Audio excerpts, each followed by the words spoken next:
Sarah went to a small cafe after school. She ordered tea and a small cake. She sat by the window and looked outside. She felt happy and relaxed. After 1 hour, she left the cafe. She walked to the bus stop. Suddenly, she reached into her bag. Her phone was not there. She felt scared. She checked again. Still no phone.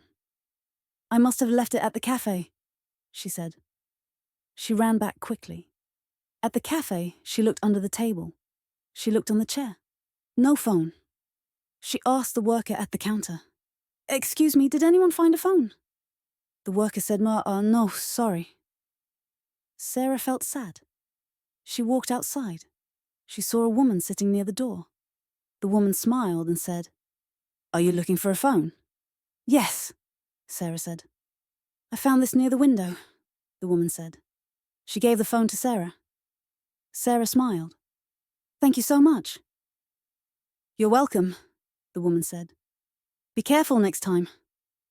Sarah said, "Yes, I will."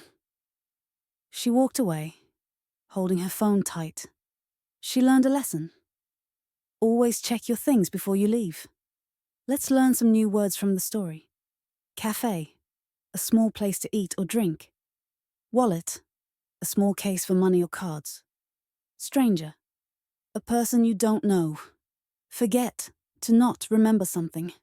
Return, to give something back. Grateful, feeling thankful. Search, to look for something. Now, for you, have you ever lost something important? What would you do if you found someone's phone? If you enjoyed this story, don't forget to like, comment, share, and subscribe to Learn English Through Stories with Jennifer. We post new English stories every day to help you speak better and understand more. Join us again tomorrow.